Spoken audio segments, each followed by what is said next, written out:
Good evening, everyone. Can you hear me? Yes, sir. Good evening, sir. Yeah. Yes, sir. Yeah. Okay. So we'll start for today. So there are. I'll just quickly introduce myself. So I'm the second instructor for this course. So there are two of us. You might have seen Prashant in the last two sessions. So I'm the other instructor for this course. So we will start with week 2. Okay.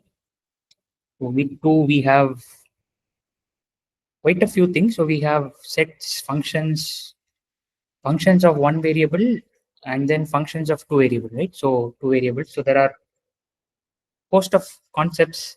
Many of these, or almost all of these, you have already seen in Max 2. Okay, so they are not new to you. So what we'll do is we'll just quickly go over them, and if you have any questions, we can discuss that. Okay, is that fine with everyone? Sir, I have an error that the notes provided in the week first and week third of Karthik, sir, is not opening, sir. Yeah. So I have, that is, yeah, my notes only. So I have brought them down. I need to revise them. So there are some few, not errors, but certain things are not quite well explained. So I want to update them. See, they're largely notes for weeks 3 to 8. Okay, so 3 to 8 is what they cover. So before week 3, I'll try to upload them. Okay. Okay, Okay, sir. sir. So they were very helpful, sir. Yeah, sure. I'll upload them. I just have to fix a few things. So they are Okay, once sir. that is done, I'll. Thank you, sir. Okay. So there are. We'll get started. So I won't cover sets because it's very simple, not simple, but it's like covered in almost every course that you have come across. So we'll start directly with functions. Okay, so functions you already know, right? So we'll mostly be looking at to begin with just functions of one variable, right? So you have functions. So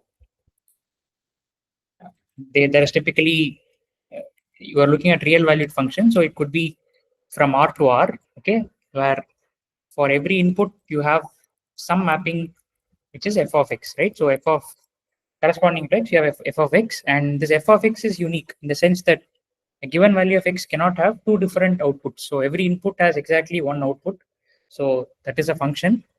So in general, it need not be from R to R. It could be from some subset of R. So you could call that x to R, right? So that is functions. I'll just quickly see what all I need to do. So you have different types of functions, right? So you could ask about is the function one-to-one, is it on-to, is it injective, surjective? So all these things are covered in Max 1, right? So our goal in machine learning foundations is not to spend too much time on very foundational concepts like one-to-one, on-to, and all those things, but to make use of functions in a more applied sense. Okay, so we won't be going and discussing those things in too much detail, but you must know that all these things are already covered in earlier courses. Okay, so we'll directly jump to the idea of limits. Okay, so the limit of a function. So can someone tell me what is the limit of a function at a point? How do you define it? What is Approaching value or approximate values.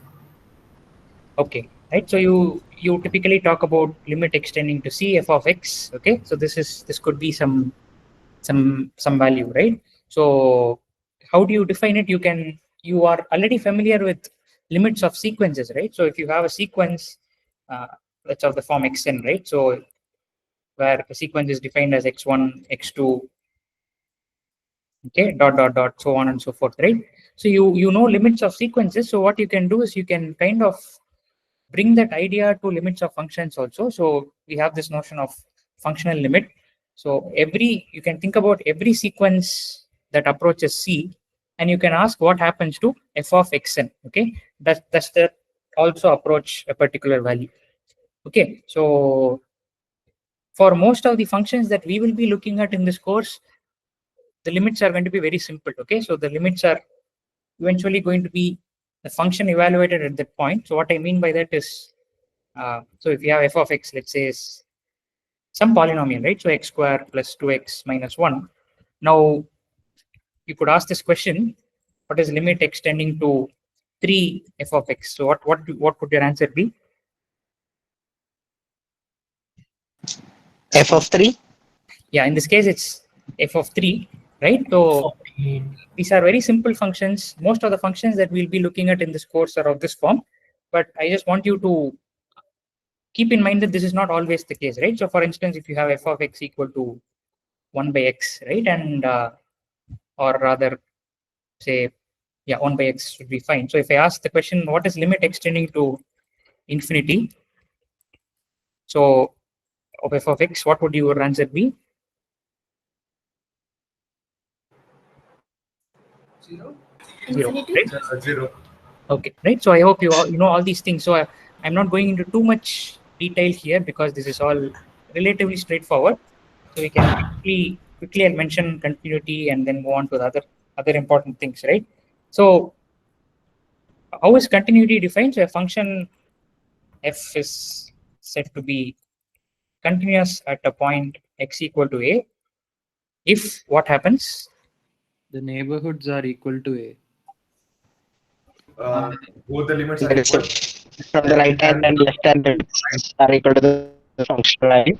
Function is defined at that point.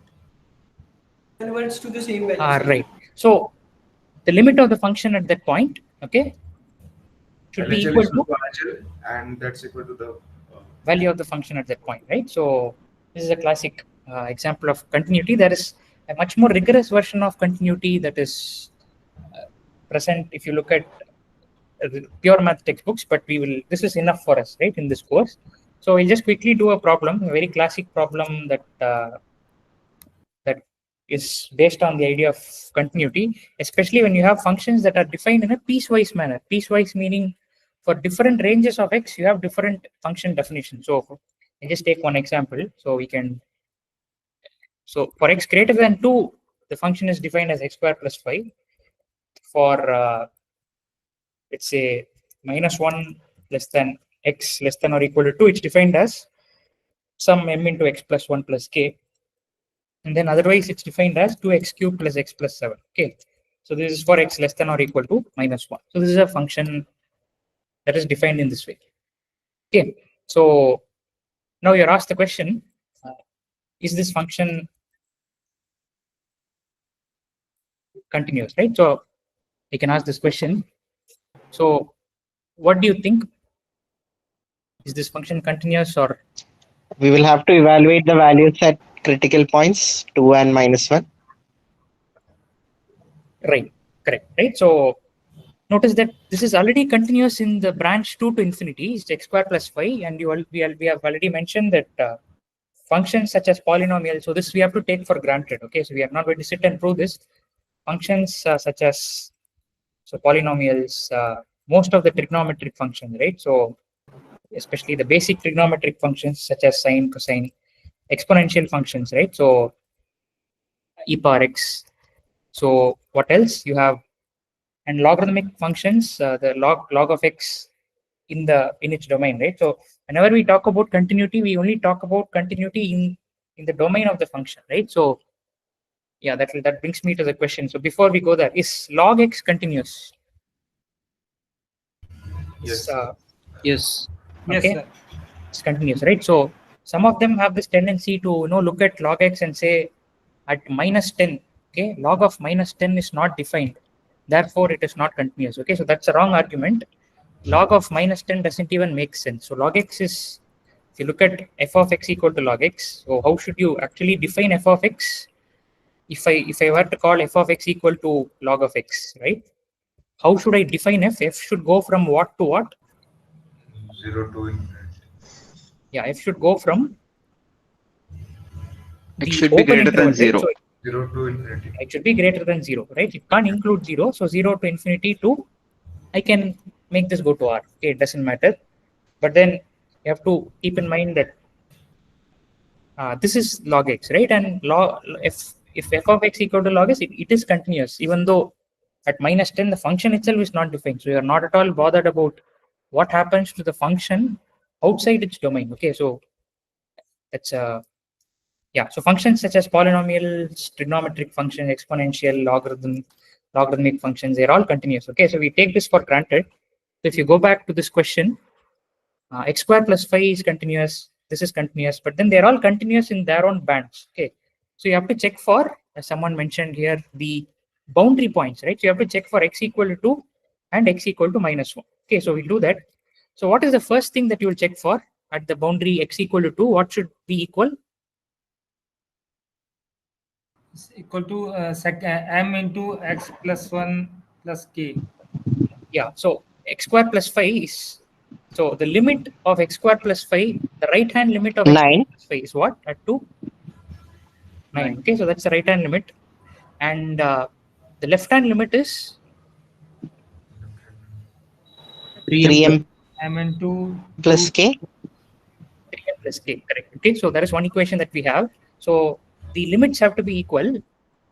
So then the limit will exist. What else can we mandate at this point?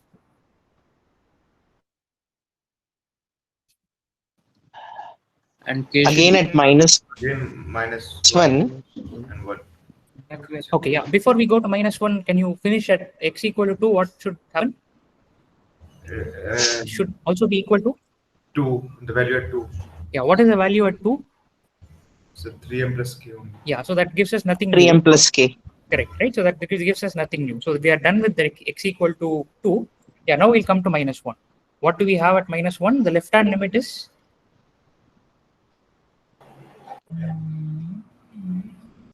2s cube 2 into -1 cube K. K. plus K. -1 plus 7. yeah -2 -1 plus 7, right? That is Yes, sir. Left hand.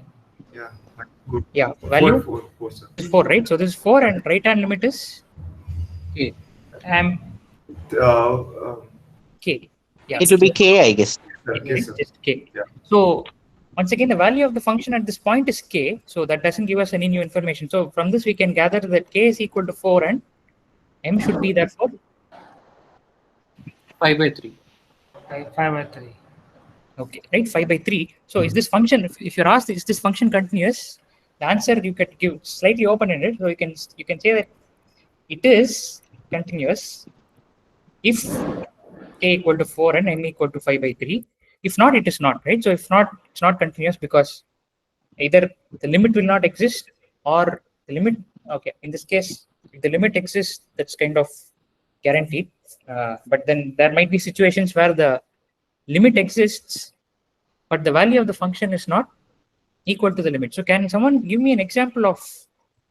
Can you give me an example of a function for which limit exists at some x equal to c, but the value of the function is. Can you give me an example? Mod x. Greatest integer function. Okay, greatest integer function. Does the limit exist? At, No, let's sir. say, equal to 3, no, right? So limit should exist at x equal. I want a function where the limit is there, but then the value of the function is different. Mod x. Excuse me, sir. Mod x. Mod x. So mod x is continuous, right? Mod x is not differentiable. We'll come to that, but limit will so it's continuous, right? It's still there is no discontinuity with as far as mod x. With x as a piecewise, in which at x equals to 0, we are having y equals to 1.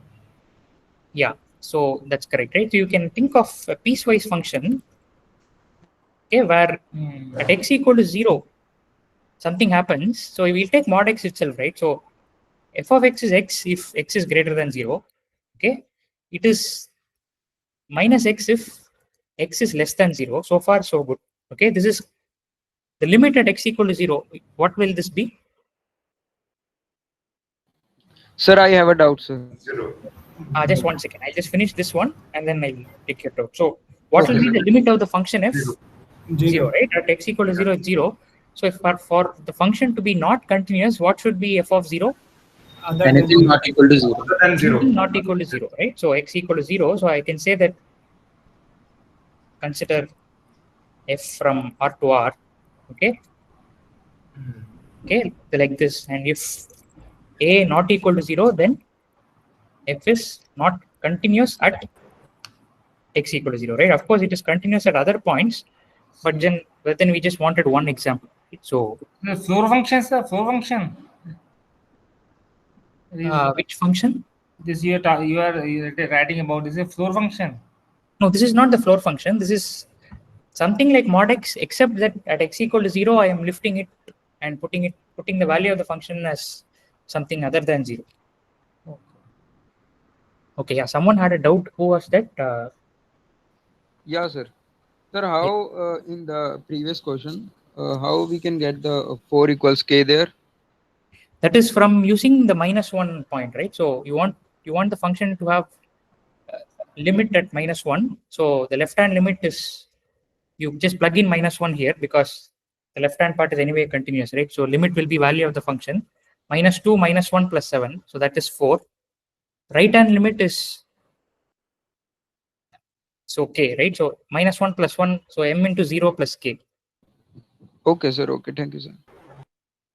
Okay. So I hope continuity is clear, right? So this, if there are questions like this in the exam, you should be able to solve this.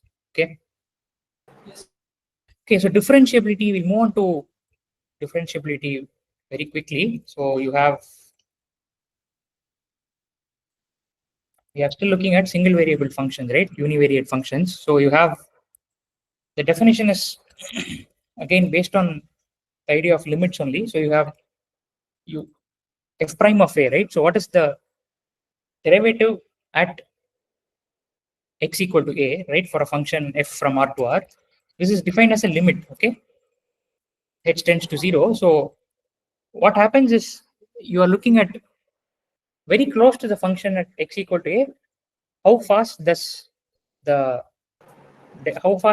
y change with respect to x, right? So its change in y is nothing but f of a plus h minus of a and change h, right? So this is the derivative of the function at a point. Now, in general, you won't be asked to evaluate the derivative from first principles. That is proper to a course in Max 1 or Max 2, right? So we assume that you have studied all this. So we won't go into too much detail.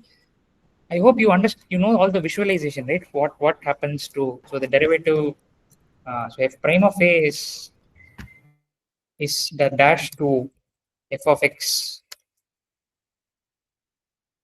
to the curve x comma f of x at x equal to a. So how will you fill in the blanks here? Tangent, I think. It's the tangent to the Slope of the tangent. Yeah, correct. So Yeah. that's better. Yeah. So it's the slope of the tangent. That's correct. Right? It's not just the tangent. It's the slope of the tangent to the curve x comma f of x at x equal to a. Okay. So this is the limiting process itself, right? So the limiting process itself, how can you think of it? This prof already covered, right? So the secant becoming the tangent. So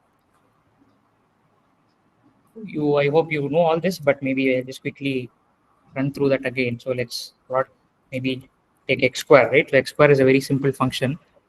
And if you want to find the slope at, let's say, x equal to 1, okay? So what do? You could start on either sides. You kind of fix one end, right? So, and then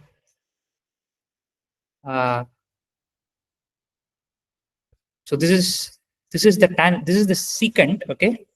And as you keep getting closer and closer, the secant will become the tangent, okay? So I'm not able to draw it quite accurately here, but I hope you get the idea that the slope is the derivative is the slope of the tangent to the curve at that point, okay?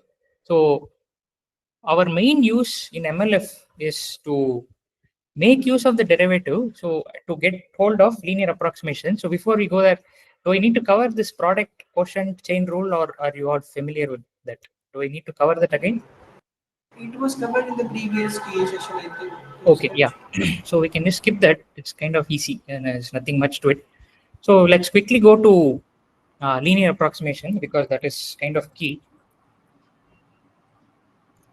Using Taylor series, right? So yeah. So you have a function f of x. Okay. Now, the beauty of this thing called Taylor series is that you can approximate the function around a point using the derivatives of the function. Okay, so the idea is following. You can approximate the behavior of a function at a point with the help of its derivatives, right? So its derivatives will give you information about the function. The more derivatives you have with you, the better is the approximation. Okay, so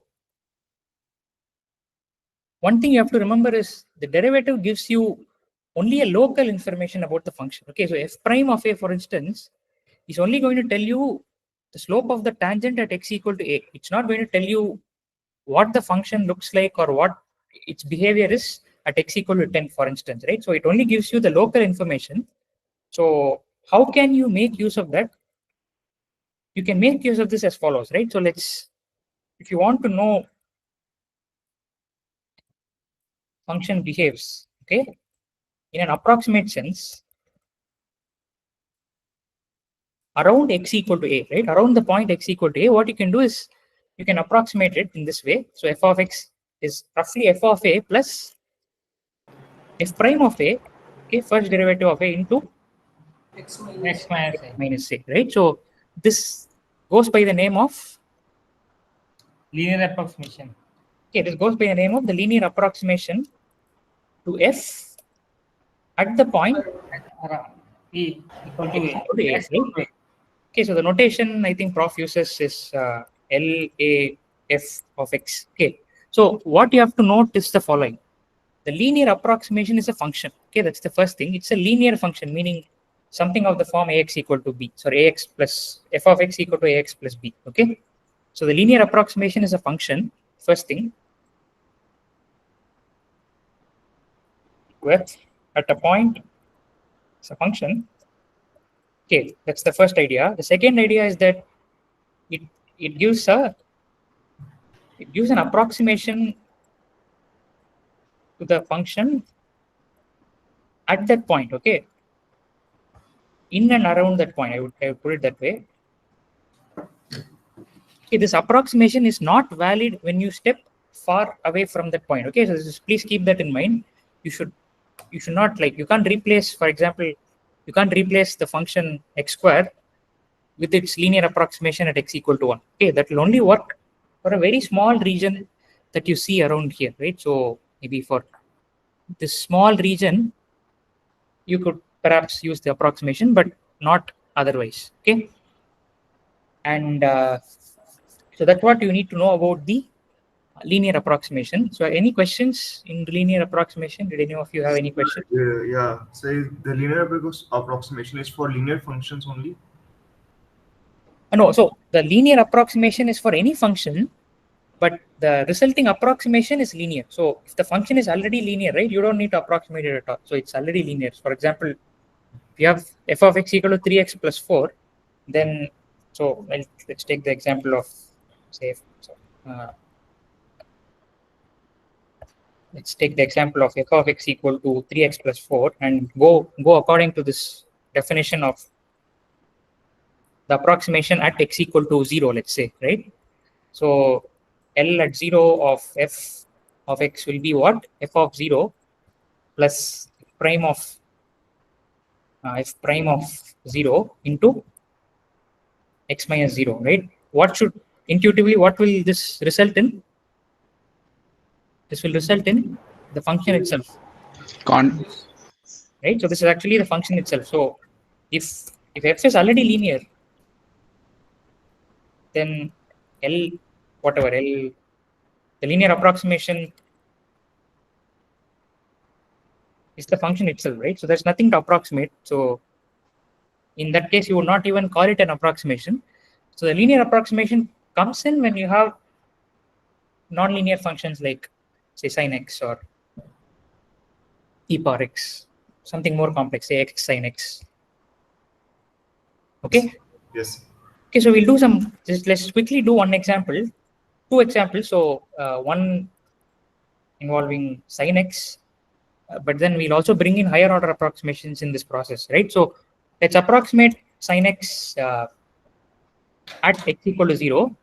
Okay, so I'll just call it L of x. Okay, so I just don't, or L0 of x, just to keep the notation simple. So can someone tell me what will be the first linear approximation of sin x around 0? Step by step. First thing will be Sin 0, sir. okay, sin 0 plus Cos of 0 okay, cos 0 into x minus x minus 0. x minus 0, right? That's correct. So this is the linear approximation. So this turns out to be X. x, right? So very close to 0, sin x behaves approximately as x. Okay, and if you go farther away from 0, obviously this will no longer be valid. So let's also do, let's say, L pi by 2. So I hope you all know pi radians, right? So sin pi by 2, you know, right? Pi by 2 is 90 degrees. So sin pi by 2, cos pi by 2, I hope you know. So what will, can someone tell me the approximation for sin Sin pi by 2 sin plus cos pi by 2 pi by 2 plus cos pi by 2, okay, into x minus pi by 2, which should be equal to 1. okay, yeah, that, so this will come out to be 1. 1 plus 0. yeah, it will be just 1. Okay, interesting, right? So what does 1 mean here geometrically? What does this mean? Y is equal to 1. Y Means equal to that- 1. So y yeah. equal to 1 will be what? Means it touches the y line. one touches the Horizontal line. and pi by 2. Right. So it's a tangent, right? So it's a, so of course this is also a tangent, but this is a tangent in such a way that it's parallel to the x-axis. Tangent with slope 0, sir, can we say? Yeah. Sorry, yeah, I keep confusing the tangent and the slope. So it is it is a tangent with slope 0. You are right. Okay. So let me take this opportunity to also cover higher order approximations, and in the process also show you the how close the approximations become as we go along, right? So this is sin x, and let's focus on 0. Okay, so this is just sin x, and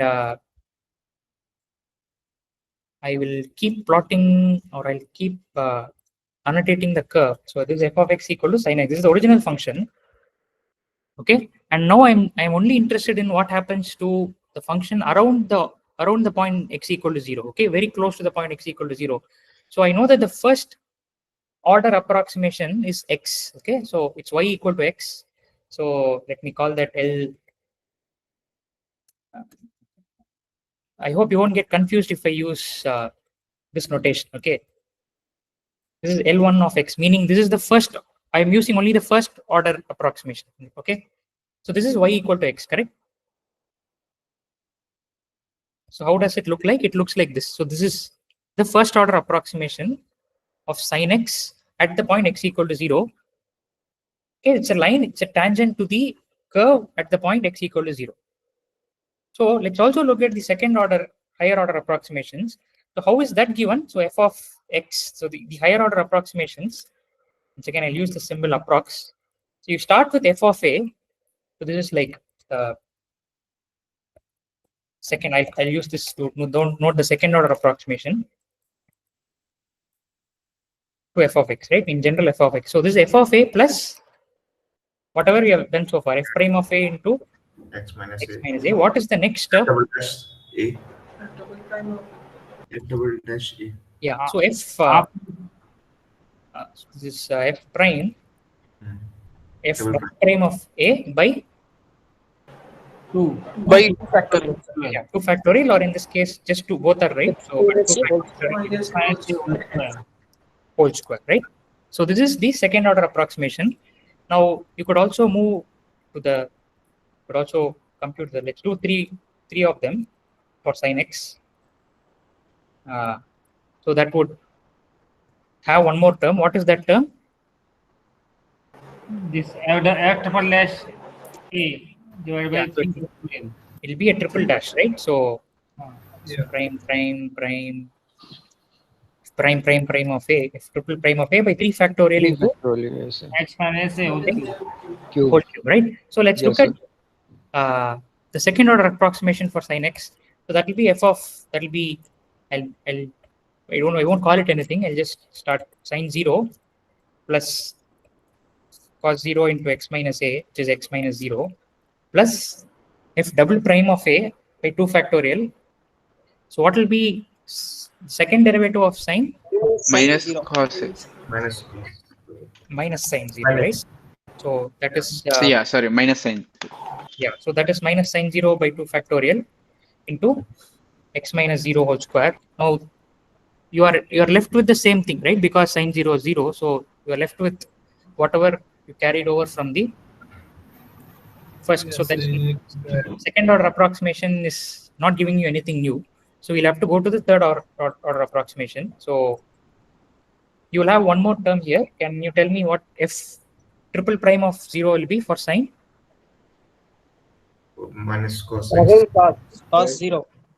Yeah, minus cos 0 by t factorial into x minus 0 whole cube. So this turns out to be, what does this turn out to be? This is x minus 1 by 6. X.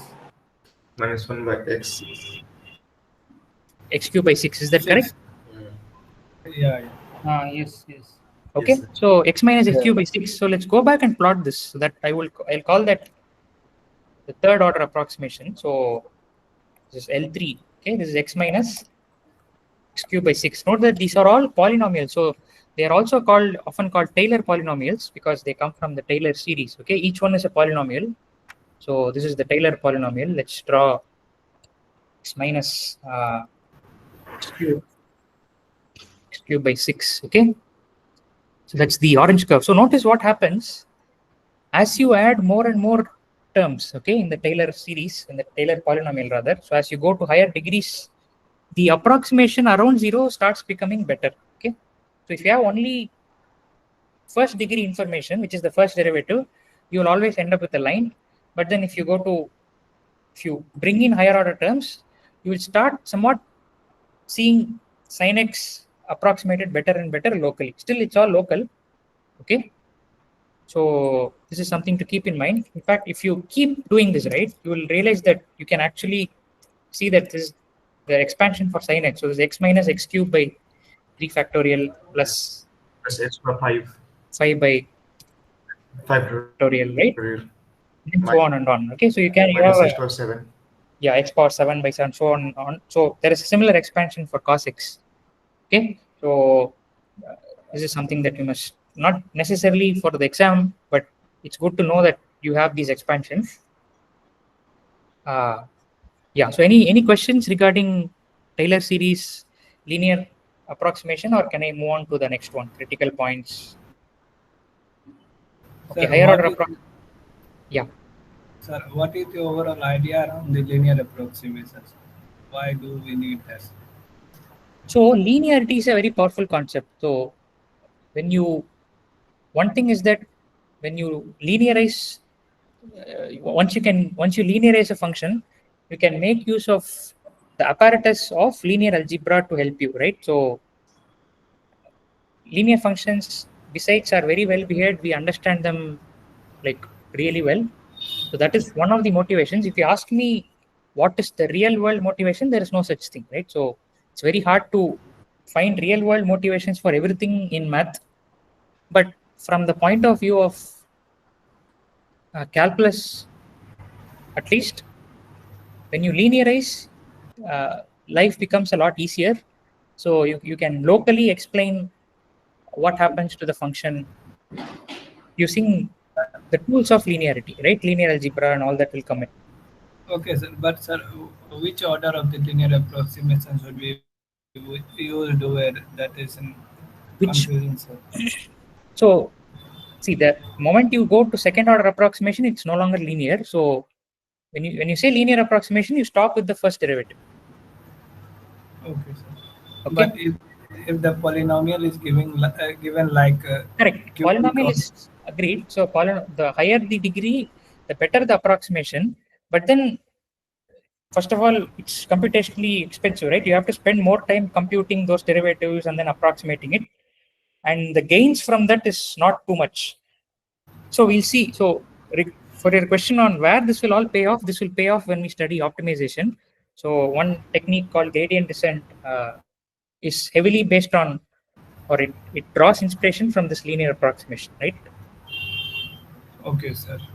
Sir, Okay. what would be the linear approximation of x cube such functions? Like you said, linear approximations are said to be only for are going to be linear. Yeah. So x cube is non-linear, right? So x cube is, so we can do it. So for x cube, for instance, if you want to linearly approximate x cube, you do the same process, right? Let's say you want to approximate it at around 0. This will be f of 0 plus 2x square. What is 2x square at 0? It is 0 itself, right? Yeah. So in this case, at around 0, you will just get the horizontal line, the x-axis itself. Is that correct? Yes, sir. So x minus 0. But if you want to approximate it at some other point, let's say, so maybe x equal to 1, for instance, so that would be f of 1 plus, say, x minus 1 into 3x square. So 3, it would be something like this. F of 1 is 1. So this would turn out to be 3x minus 2, right? So see, the best way to understand all this is to visualize what really is happening. When we say x cube, you want to linearly approximate x cube around the point x equal to 1. What does it amount to? It amounts to drawing the tangent at x equal to 1 and calling the tangent the linear function. Okay, so what did we arrive at? 3x minus 2, right? So if you notice, that is the linear function, the linear approximation to x cube at x equal to 1. That's nothing but the tangent Sir, it should be 3x square, right? Why 3x square? Because f dash of x only, right? Yeah, it's f dash of 1. So this is f of 1 plus f dash of 1 into x minus 1, right? So it's not x square minus 1. So this could be anything. This could be 3x square, or depending on the function, it could be. Okay, okay, I understood, sir. Okay, I was not substituting that value and checking, like, got it, sir. Yeah.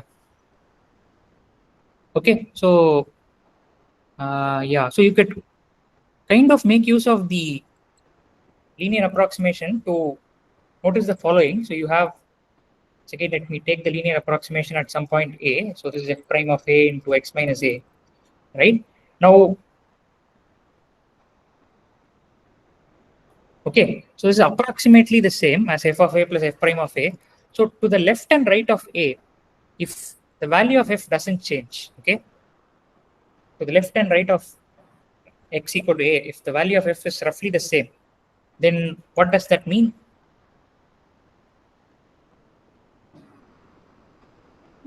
When would that happen? F prime is nearly 0, so like it would be a good approximation. Right. So you enter this whole idea of local maximum and local minimum, right? Where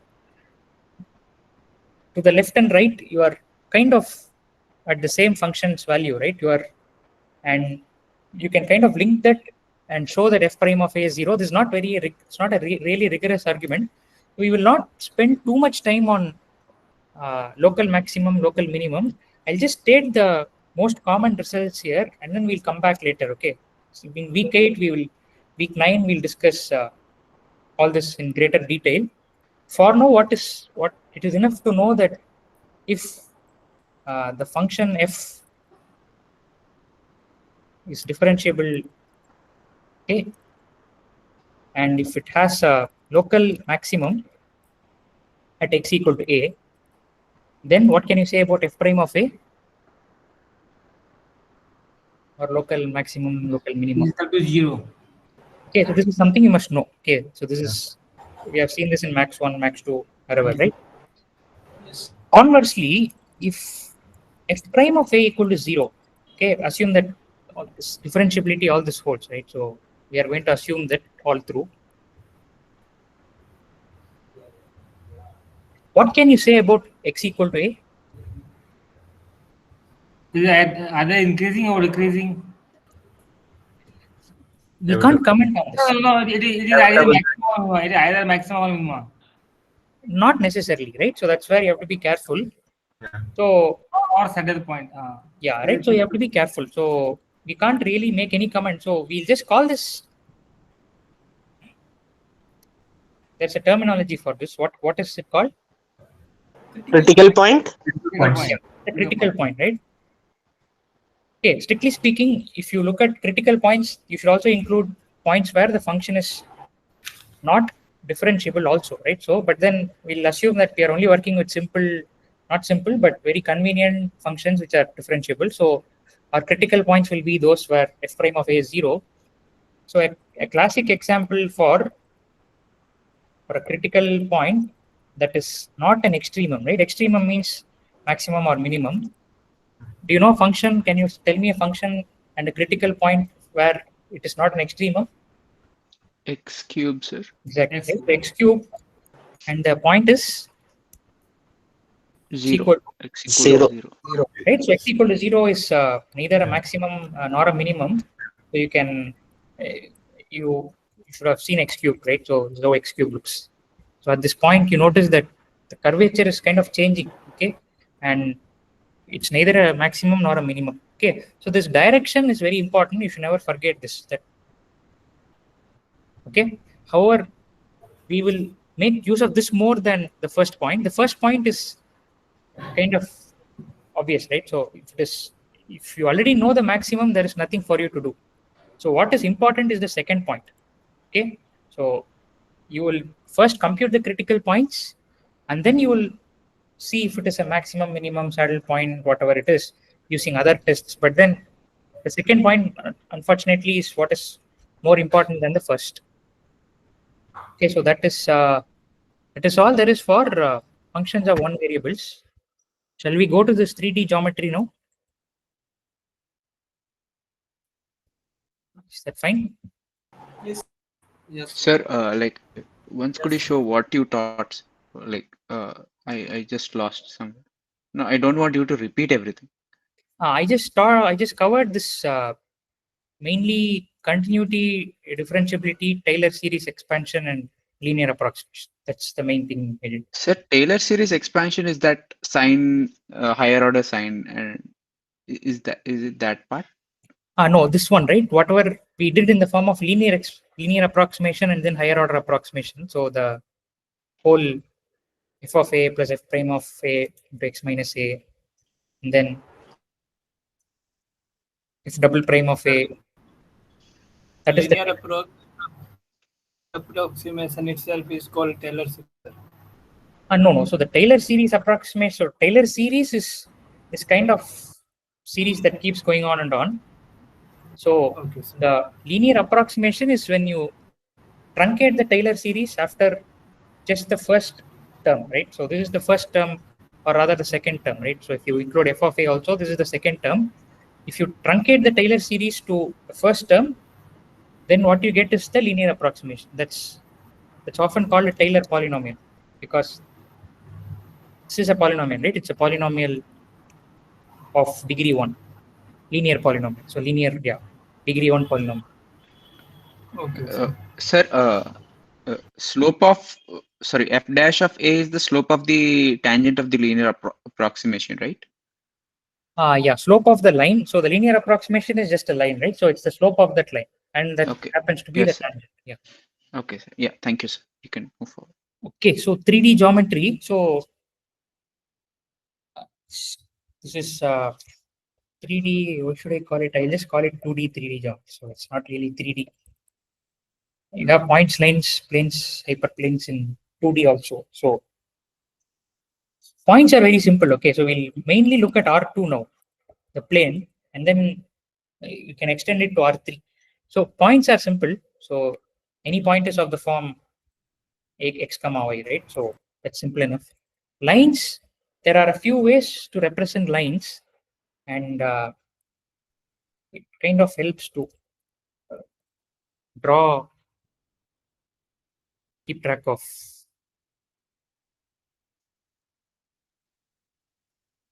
what we are drawing. Okay, so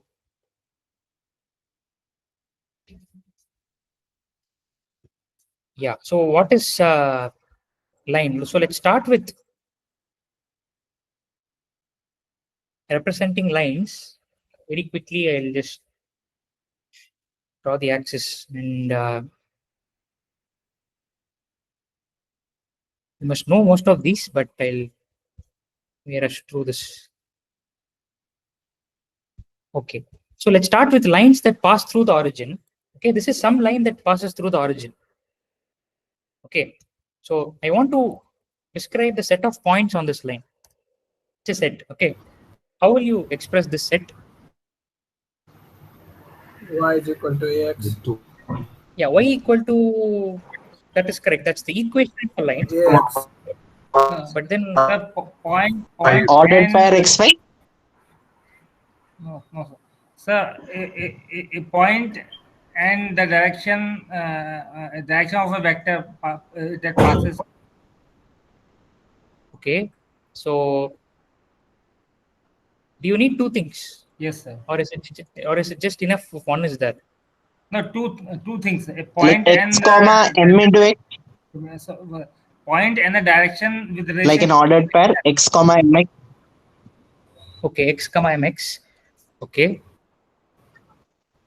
Okay. So let me say that this is one point that lies on the line. So maybe the line is the point is 1, 2. Okay, what I've drawn is the vector 1, 2. So one thing you have to be clear, this might confuse you later on also. So it's best to become comfortable. So points and vectors are going to be one and the same thing, right? So not going to be one and the same thing. Okay. So you must be familiar with this from Max 2. You could call 1, 2 a vector. It is also a point in R2, right? So it is, when you say 1, 2 is in R2, 1, 2 is a vector. Okay. It is also a point in the space, meaning you can either think of a vector as something having magnitude, direction. That's the physics way of thinking. But you should also be comfortable thinking of a vector as a tuple, right? So some x comma y, some a comma b comma c. Okay. You must also be familiar or comfortable thinking about a vector as just a point in space. So I am equally justified if I draw a point here. Okay. Let me just make it some color. Okay. So this red color dot, right, sitting at 1, 2 is the same object here. The vector that I have drawn here, right? So what something which has an arrow with endpoint and a head. Okay, that is also the same 1, 2. So you must be comfortable moving between these notations. Okay, so I just telling this up front. Yeah, so now can you tell me what is the line? Set of points on the line. 2, 4, 4, 8. That is another point. Okay, so how do you describe the set of all points on this line? X comma mx. X comma mx. Yeah, x comma 2x. Right? Ordered. X, X. Yeah. So some product of 1, 2, any product, in fact, any alpha. Yes, sir. Okay, so how do I have alpha here? So any alpha times 1, 2, where this alpha can be any real number. Okay, so depending on what alpha is, you will get different points on the line. So what is this? This is just, so L is a line passing through the origin. For a line passing through the origin, it's enough if you specify just one point on the line. Okay, that is enough, because moment you say it passes through the origin, you know that the other point is 0, 0. So this is one way of expressing lines that pass through the origin. Okay, is this clear to everyone? Lines passing through the origin? Yes, sir. Okay, so now let's look at another way of, alternative way of representing this. This is one way. It also happens to be perpendicular to some line. Okay, some W, we call this, let's call this vector W. What vector is perpendicular to 1, 2? The dot product, which can be -1. Can you determine it from dot proc, sir? Yeah, but can you tell me one such example? Okay, some W that will give me. Yes. What would W be? Yes, sir. This W into this L -1, equal 2. to 0. So -1, comma -2. -1, comma -2 will give me. No, -1, 2. No, -1, 2. -1, 2. Yeah. But will that give me 0 dot product? -2, 1, sir. Yeah, -2, 1, right? So -1, 2 would give me something else. -2, 1 will work, right? So -2, 1. Okay. Yeah, sir. WL cos theta equal to 0. That satisfy will be the. Yeah, you could go there. Yeah, you could put it that way. Yeah, that is also correct. But if you just by inspection, you can see that -2, 1 is one such vector. Is this the only vector possible which is perpendicular to 1, 2? No, sir.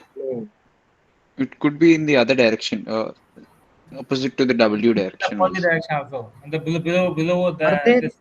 -W. Like 180 degrees of W. Okay, are there only two vectors then? No, sir. The vector in the 3D plane. It's the Z. Okay, that's correct. So assume that we are still in R2. So 1 -2, 1. Okay, and as you said, 2, -1. Are these the only two vectors that are perpendicular Yes, to 1? only two are the orthogonal normal to this. Perpendicular. 0, 0. Multiples of these two also, but like Okay, it won't give 0 dot product, right? Somewhat. Okay, 0, 0 is also one vector you're saying. Okay. Yes, sir. What else? That's all, only three vectors? Yes, sir. Sure, only three vectors. 4, -2. No, why can't it be -4? Sir, 4 Or multiples of the one which you have written, like Yeah, -4, 2, -6, 3, -4, 2, okay, so there are how many? Infinite. Then they could be infinite, sir. Any multiple. But they are the multiples of them, right? Okay, there are infinite. Okay, so then what is the general form of this vector? Alpha times -2, 1. Correct, right? So I just use beta because I've used this. Yeah, -2, 1. Then Alpha belongs to R. that's all, right? Anything. So this is the Yes, vector, sir. right? This So could anything. be in form of any other two also. Yeah. Yeah. Okay, so that is. Yeah. So now let's get back to the line. So getting back to the line, how else can you represent this line? It is any point that satisfies some equation. What equation does it have to satisfy? So you should pass through a point and parallel to some vector in the direction of some vector. Okay. No, so normal or general line you're asking? So I want to describe the line. So how do I describe this line? Sir, isn't it y equals 10 plus C something? So let me take any point x on this line. Okay, so any vector x on this line. So I'll just use the same red color. It should pass through a point and it should be parallel to some in the direction of some vector.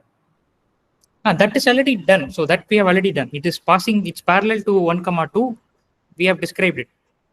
So now I want to describe it in a different way. So there is the vector perpendicular to the line and there is some x on the line.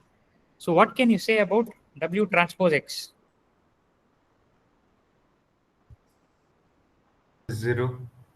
W transpose x is 0. Okay. See, this is very, very, very important. Okay. I'm not making this up. You will see this all the way till your degree level and even beyond. Okay. So this is how do you express the equation of a line? You must know this. Like, even if I wake you up from sleep, you must be able to tell me this, right? So it's a set of all points that satisfies W transpose x equal to 0, where W is any beta into -2, 1. Is this clear to everyone? What I have? Sir, what is W transpose, sir? How do you write it? Like I forgot. Could you? It's just the dot product, right? So it's dot product of two vectors, w dot x. So you usually represent vectors as column vectors, right? So you represent this as -2, 1, and therefore W transpose will be -2, 1. Yeah, sir, got it.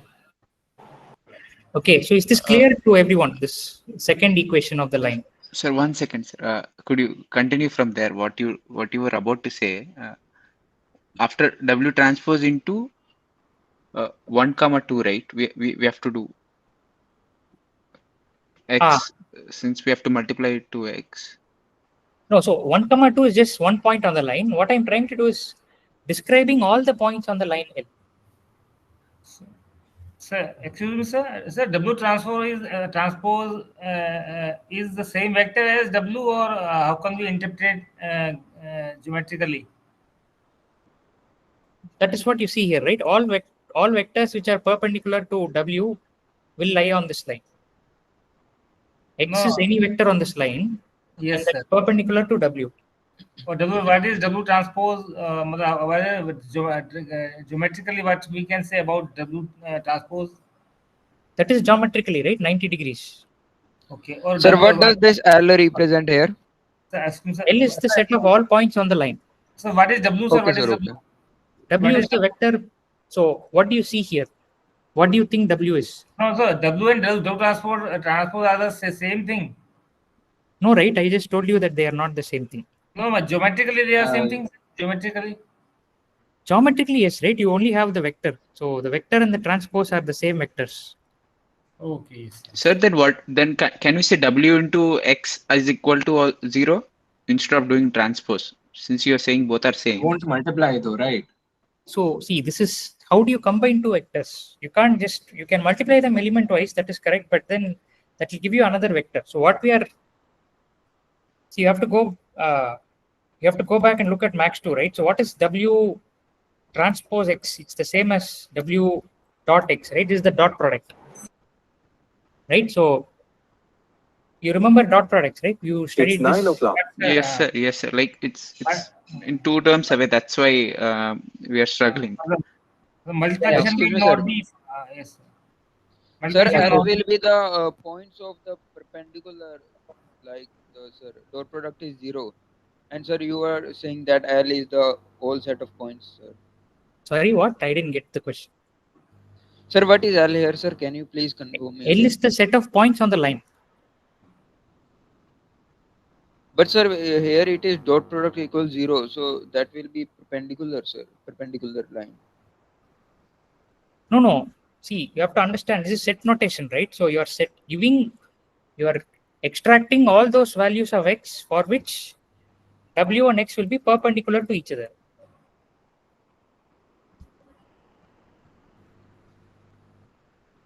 That is a line, right? What is a line?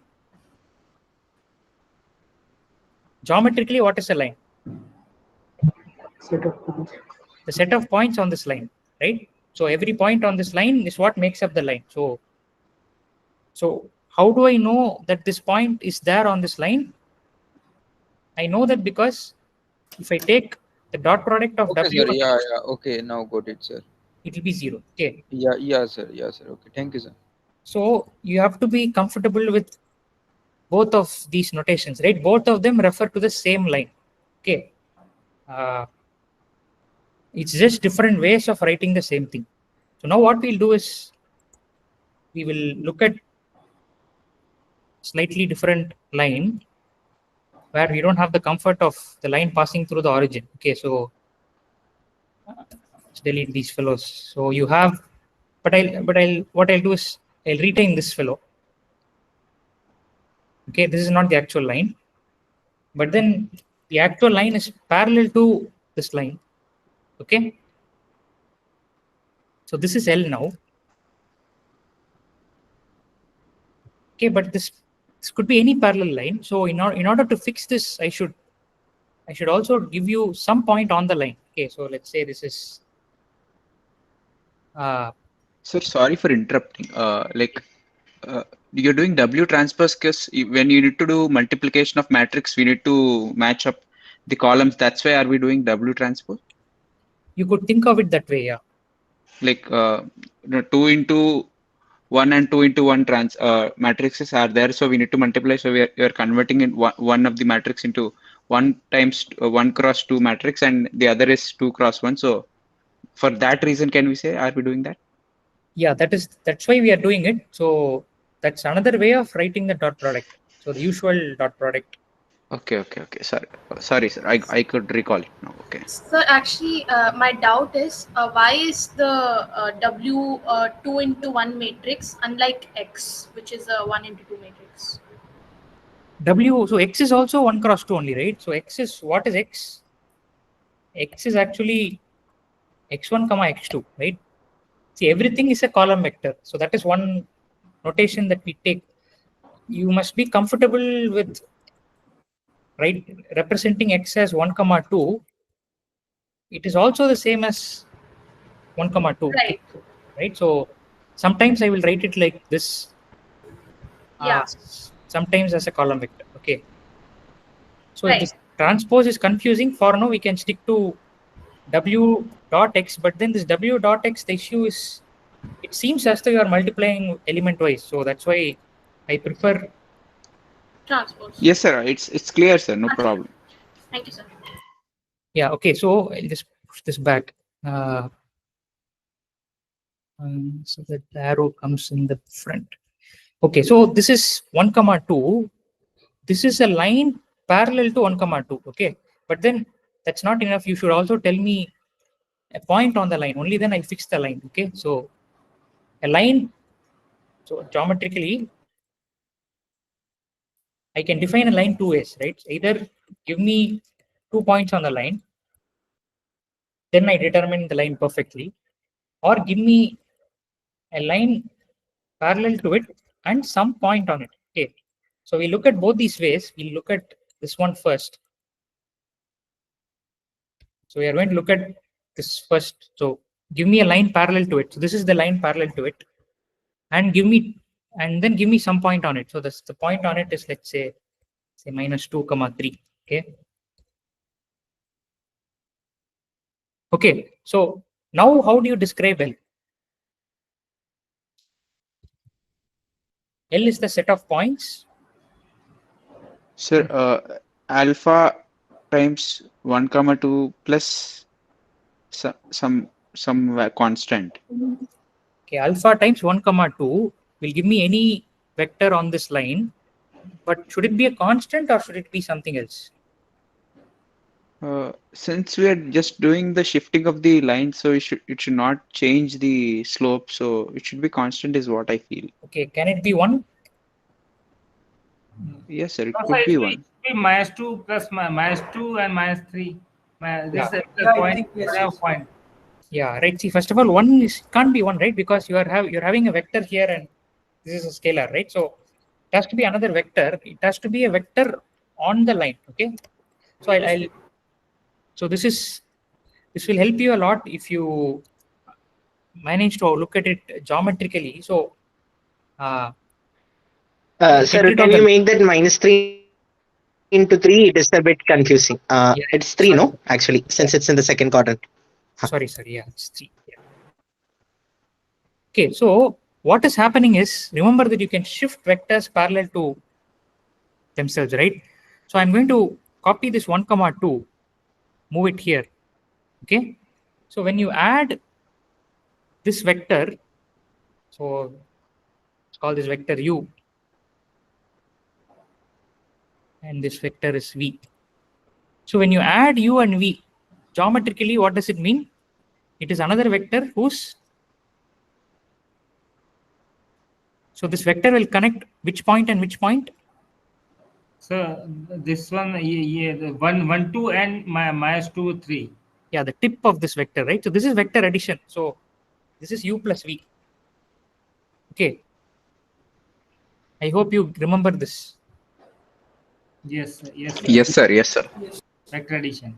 Okay. So if you want to extract any point, or if you want to kind of make sense of any point on this line, what you do is geometrically, you do the following, right? So you can scale the parallel line is here, right? You can scale this vector arbitrarily. That's the alpha into 1, 2. So when I do alpha into 1, 2, what I do, I can like play around with this line, okay, this point. So this is alpha into 1, 2. Okay. And then I add that to minus 2, 3. What does that mean? So I can, it's a vector, right? So I can move it parallel to itself. Now the addition, vector addition of minus 2, 3 and alpha into 1, 2 is what? Is this vector. Okay. And that vector is nothing but this point on the line L. Okay. So if you want to describe, so this is what we have done. Okay. So we have described this red color dot here. So I'll move the red color dot so that it becomes clear. Okay, that's the final picture. You have alpha times 1, 2. That gives you any point on this parallel line passing through the origin. If you add that to a point on the line, some point on the line, you get all possible points on the line of interest. Okay, as you vary alpha, you will get the entire line L. So how do you describe L now? It's the set of all points of the form alpha into 1, 2 plus minus 2, 3. Only thing you need to enforce is alpha can be any real number. Yes, sir. Okay, is this clear now? Yes, sir. Okay, we can also do the W transpose X business. So that's what we'll do next. So remember that you can get rid of all this. All that I need is that this is 1, 2 again. And I also need that this is minus 2, 3. Okay, so I need those two. So let me retain them. It will become clear why I need them. So this I can get rid of all that vector. So I don't need that. So notice that if you have a vector perpendicular to this line, it is also perpendicular to what other line? So could you repeat your question, sir? So if there is a vector W, I already know how to represent this line passing through the origin, right? I can write it as set of all X such that W transpose X equal to 0, right? So that is this line. So if you have that W with you, what can you say about the relationship between the line L and W? So WTX equal to 0. So will W be parallel to L, perpendicular to L? What can perpendicular you say? To L. Perpendicular. Right. So W is going to be perpendicular to L also, right? That is what you have to conclude. So now here is where we once again make use of this law of addition. So now you want to characterize any point X on the line. Okay, so any point X on the line. What can you tell me about the vector X minus 2, 3? I am subtracting these two vectors. So I'll draw the vector for you so that the arrows and all that, so it becomes clear. So what can you tell me about X minus this vector minus 2, 3?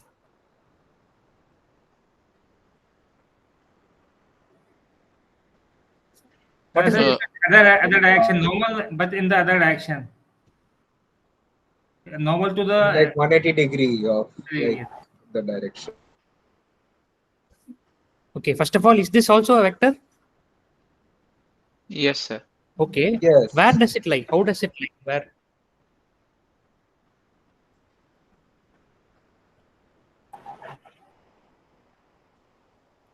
It will be parallel to W. Will it be parallel to W or will it be parallel to something else? Okay, let me take a simpler example. So we are talking about difference of two vectors, right? So, okay, let me start off. I'll just have the axis here and let's draw the vector like this so that it becomes clearer. So this is x1, okay? I'm calling this some vector or maybe u, okay? This is u. And there is another vector V. Okay, this is V. Now, tell me what U minus V is. Sir, You have to reverse the direction of V and then find excuse me, sir. the vector addition. I'm telling you, sir. U minus V is a V is in the upper direction, and then we add both of them. That will be the result. Okay, that is correct. I am not saying it's wrong, but it is actually a very. It's the diagonal of the parallelogram. That is also correct. Then, But the reverse diagonal. if you add V, okay, let's call this vector. Let's call this unknown vector X. Okay. So if you add V plus X, what do you get as a result? By the law of addition, you get U. No, This sir, implies V in the opposite direction, sir. V in the upper direction, in the below direction, sir. That I'm saying. V in That the same thing, bro. That same thing. So what is X now? U minus V. Yes, sir. Okay, right. So now can you tell me what U minus V is? Geometrically, what is it? It's the line segment joining V to U. Okay, the tip of V or the head of V, whatever you call it, to the head of U. Is this clear? This is a very important point because this will quickly help you visualize the difference of two vectors. Okay, so what are we doing? We are adding. So if what should I add to V so that I get U? I should add U minus V. Minus V, yes. So that is U minus V. So whenever you see U minus V, it is a vector starting from the end of V and going to U. So if you go back to this, what is X minus minus 2, 3? What is the vector?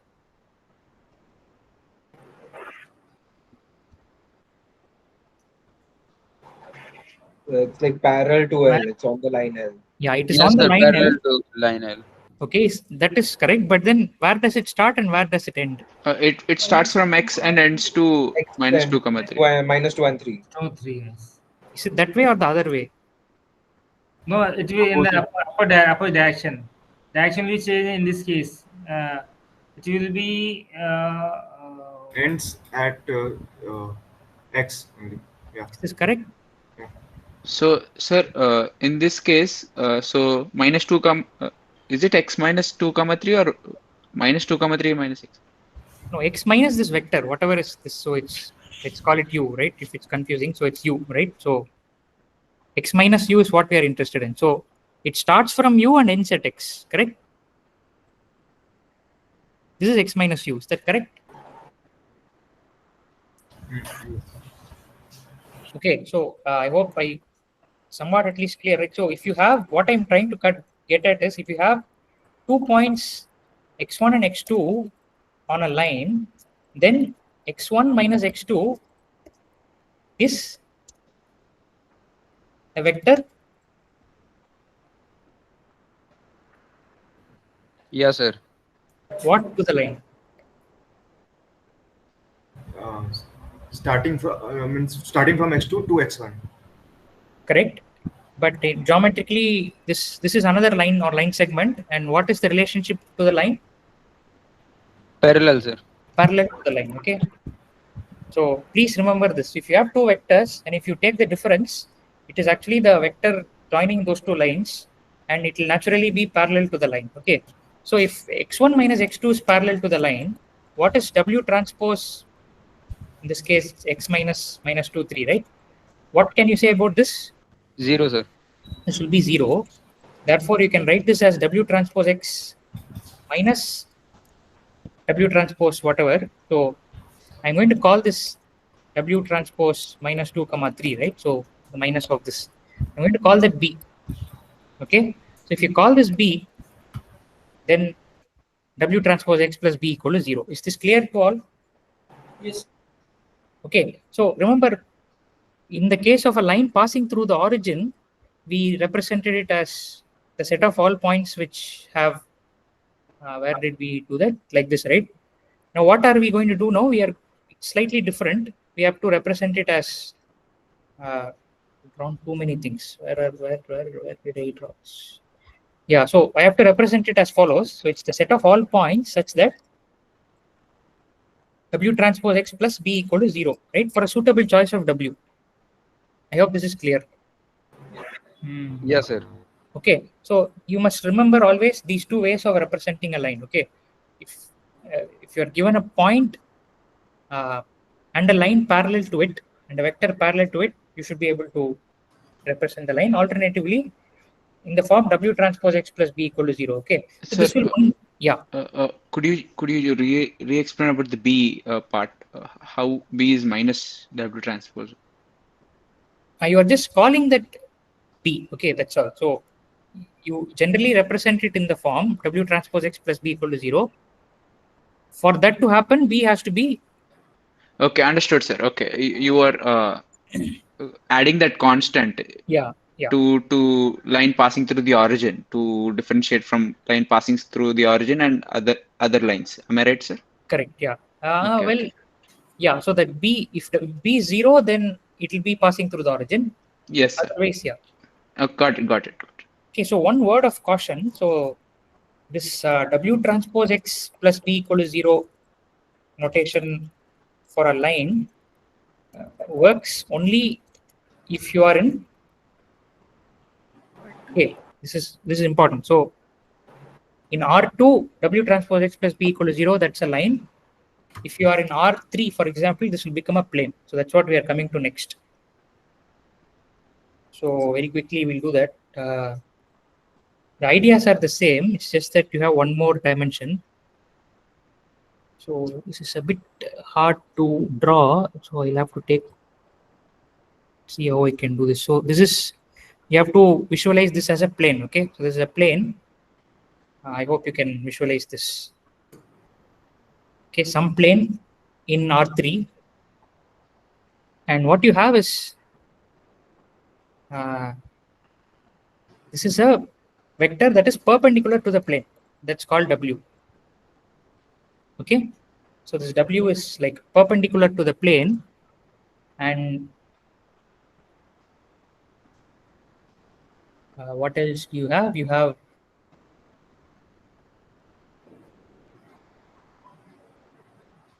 so for now, let's take planes passing through the origin.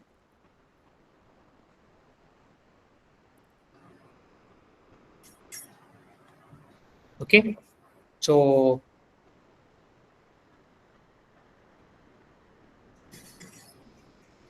let's see.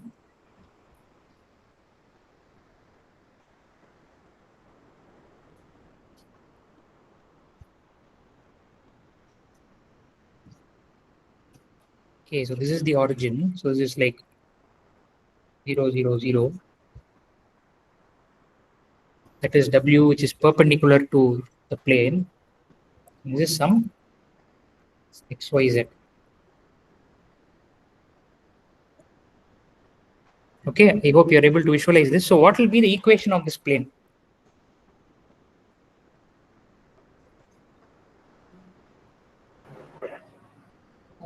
Let me call it x1, x2, x3. Okay, this is x equal to x1, x2, x3. That is this point. This is W is equal to W1, W2, W3. That's a vector. So it should be AX1 plus BX2 plus CX3 plus D equal to 0, I think. No. That's the general form, but I have given you this plane, right? What you see here using this notation. So how will you describe any point on the plane? W dot x equal to 0. Correct, right? So the same W dot x equal to 0, or I'll just call it W transpose x equal to 0, right? The set of all points x such that W transpose x equal to 0. Geometrically, that's so algebraic. If you expand this, what you'll get is W1 x1 plus W2 x2 plus W3 x3 is 0. Okay, so any point that satisfies this is going to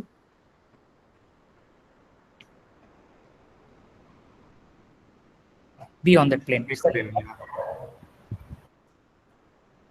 Sir, also we can say that W1 x1 comma W2 x2 comma W3 x3 equals 0 comma 0 comma 0. That we can't say, right? Because you are saying that some vector is equal to 0, 0, 0. That need not necessarily be the case, right? How this, sir? Can you please explain? No, so this is a vector. So what you're saying is this is a vector, right? So you're saying that this is 0, 0, 0. Yes, sir. Okay. Okay. So that would mean that, yeah. Okay. Thank you, sir. Okay. So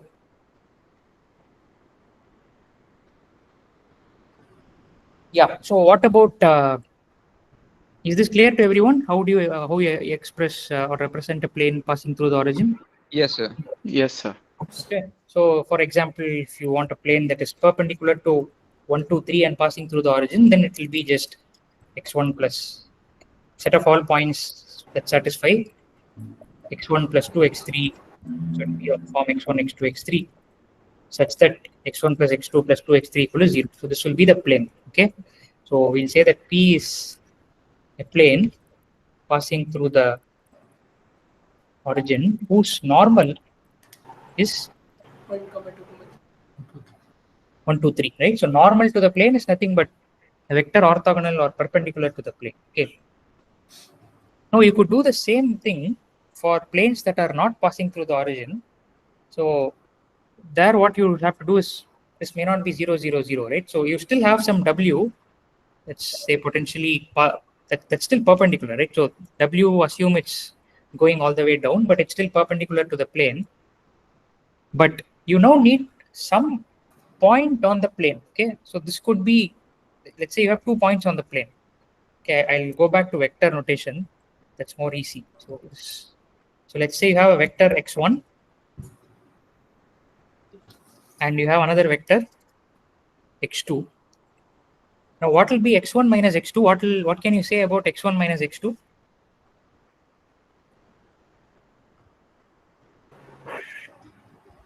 Where will x1 minus x2 lie? It will lie upward, above the plane. Above the plane or on the x? It will be on the plane, no, sir. We're not describing anything. Yeah, right. So same logic, right? So x1 minus x2 is that vector. It's actually a vector, so it should point from x2 to x1. Yeah. Since so you x1, said minus x2. Right. So this would be x1 minus x2, and that x1 minus x2 lies on the plane. Okay. So if you have a vector on the plane and you have a vector perpendicular to the plane, W you know is perpendicular to the plane. Therefore, what can you say about W transpose? X1 minus x2 will be 0. 0. Right? So you can rewrite as, so assume that you know that x, so you can call this x naught, right? Just for convenience, and x can be any point in the plane. So x can be any point in the plane. Therefore, I can write this as x minus x naught equal to 0. This is the same as W transpose x plus b equal to 0, right? So where b is chosen appropriately. So here b is what?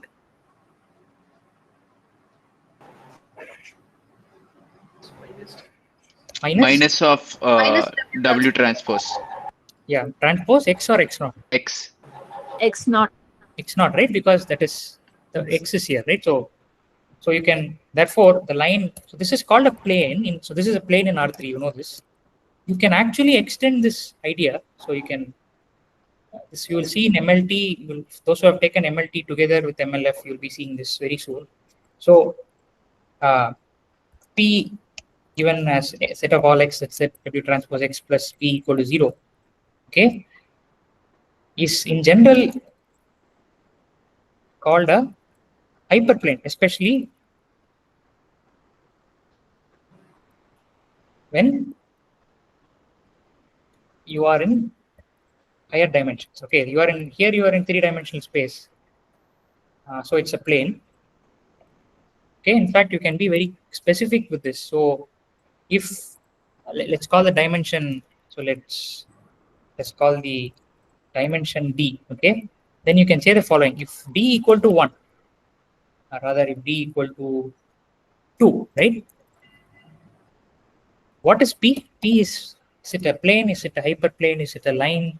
Is it a point? It will be a line. Yeah, P is a line. Okay. If D is 3, what is P? Plane. It's a plane. It's a plane, right? And if D is anything greater than 3, you call it A hyperplane. call it a hyperplane. Okay. So it's also important to know what kind of objects these are. So a hyperplane is also has a dimension. Okay. If you go back to linear algebra max 2, right? A line has what dimension? If you look at it as a line pass, let's take passing through origin. Okay. So line has dimension in the linear algebra subspace sense, right? We'll soon see subspaces. So you must know what subspaces are. What is the subspace? What is the dimension of a line as a subspace of a vector space? 2, sir. Is it 2 or 1? 1, right? So if you remember, what is a subspace? Next week you'll be discussing row space, column space, all that. So let's quickly revise this. So what is a what do I call as subspace of dimension 1? Remember alpha dot x comma y, right? That is how you describe a line set of. So this is nothing but what concept is this? So a span of just one vector, right? Namely, remember, do you remember spans? See, all this you will be doing next week. So you have to, it's better if you revise all this. So do you remember span, linear combination? Yes, sir. Vector covers all the vector space. Yeah, so all possible linear combinations, right? Yes. So a line has dimension 1, okay? Because it's a span of just one vector. So a plane in R, so if you look at a plane in the R3 sense, right? Has dimension 2, right? So you can, any plane you can actually express it as some alpha times a comma b plus some beta times some c comma d, right? Where alpha and beta are in R. Okay, so this is any plane has 2 dimensions. Okay, a plane. Excuse me, sir. Yeah. Sir, does hyperplane actually logically exist, sir? Yeah, it exists. Why? So, sir, how can you please explain, sir, that how any point can be in 4 dimensions, sir? It can exist. See, does Iron Man exist? He exists, right? So Iron Man exists in someone's imagination, in all our imaginations. It's the same thing. So it can exist. So there's just because. Sir, but logically, sir, I think 3D is. Does not exist. No. See, logic, that is. Logically, R4 exists. May I say, sir? It is not tangible. So the machine tools are made, which are made in the 5 axis, 6 axis. Their machining is done because they are in some tools are made. Their machining is like that. You have to take care of 5 axis also. Yeah. So agree. So see, this is, you must not confuse what you see around you to be the limit of your real. So you are only limited by what you can imagine, right? So logically, yes, R4 exists, R10, R100, R1000. In fact, R infinity also you can think about. That's also a valid construction. Okay, sir. Okay. Yeah. So a plane, so a hyperplane, what is the dimension? So a hyperplane in RD, okay, has dimension. Greater than 3. What is the dimension? 3 or above. 3 or above, but in fact, it's very specific value. It can be D. D minus 1. Yeah, D minus 1, exactly, right? That's correct. So, yeah. Right, so hyperplane in RT has dimension D minus 1. So you have to keep these things in mind.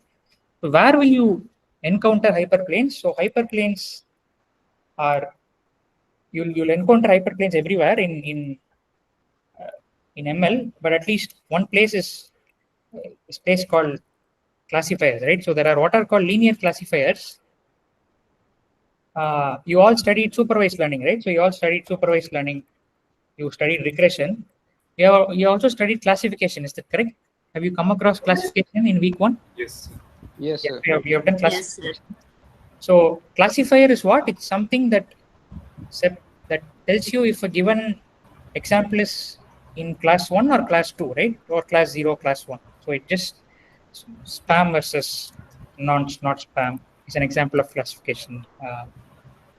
So dog versus cat, very popular example in many ML textbooks, right? So what can a plane do? So a plane or a line, the hyperplane, the way it can help is anything that falls on, how does it help in classification? So anything that falls on one side of the line or of the hyperplane belongs to class, say, spam, and the rest belong to not spam. Okay, so that is how hyperplanes make an appearance in machine learning. So which is why I told it's very important to understand W transpose X plus B equal to 0, because it's a central concept.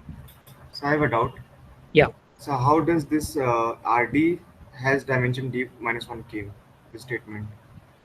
So RD has dimension D, but when you're talking about hyperplanes, they have dimension D minus 1. So just to give you an example, you take R3, right? So you have R3 and consider the plane perpendicular to 0, 0, 1. Okay. So if you have a plane perpendicular to a vector, there are 2 dimensions for that vector, right? So sorry, there are 2 linearly independent directions that define that plane, correct? Yes, sir.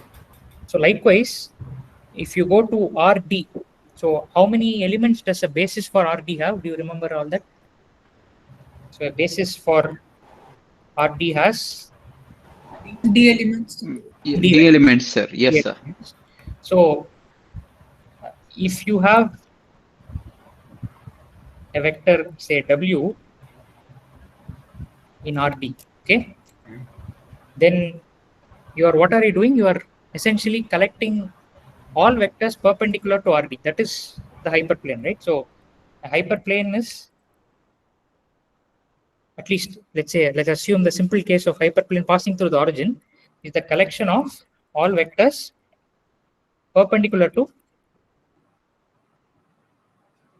W, right?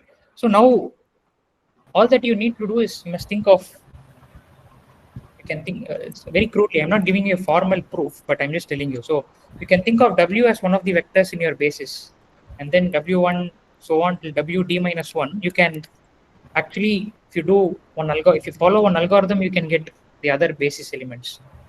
What is that algorithm? Do you remember? Yes, sir. We need to make the linear combination of these all and plus so that if we include the other vector, it should be equal to 0.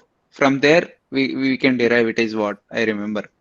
Okay, right. So you can actually choose one of the vectors to be W, and you can come up with what is called an orthonormal basis or orthogonal basis would do.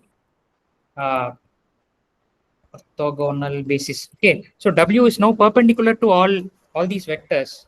It's a slightly, I'm going off track, but it's okay. So span of W1 to WD minus 1. Okay, what is that? That is actually your hyperplane. Okay. Yes. Did I confuse you more, or? Somewhat, but I will understand. Okay, right. So this is a D minus 1 dimensional space, right? So was it orthonormal or orthogonal? I think. Orthogonal, because we don't know if W is unit norm or not. So, but you could. That's just a technicality, right? So, okay, we have not done anything apart from this, right? So we have still not done anything with this. So many things are there. Okay, let me see. See, contours are important. Limits are kind of not very important. Continuity is also done in Max 2. So this is important. Directional derivative. Critical points, maxima, minima, not so much. Yeah, so these things are important. Okay. Yeah, so let's do some of these today. We'll just first start with this contour, right? So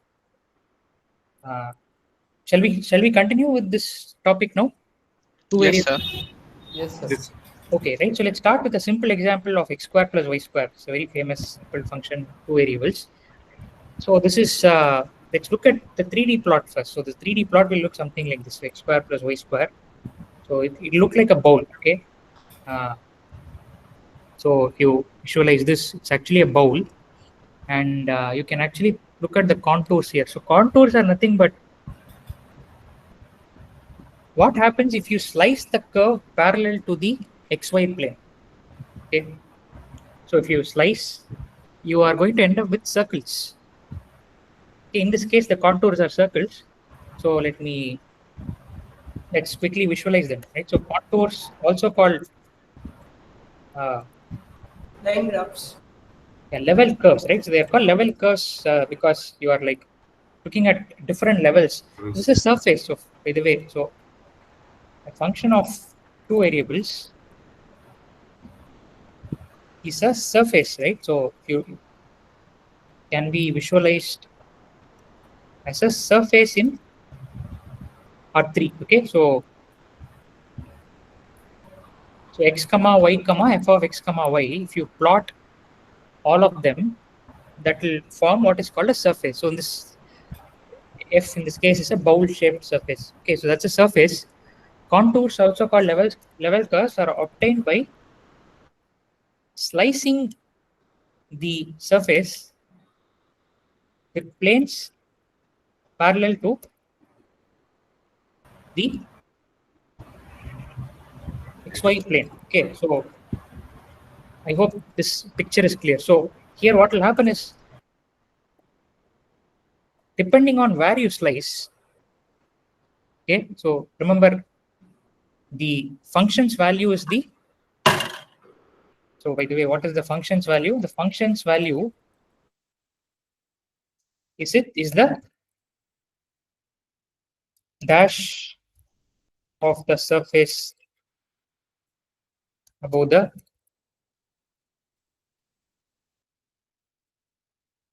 so what is the function's value?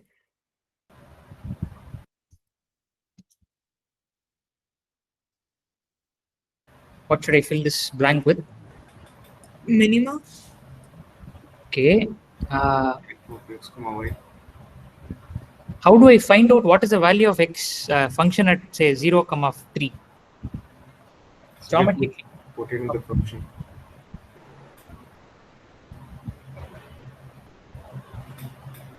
Is this correct?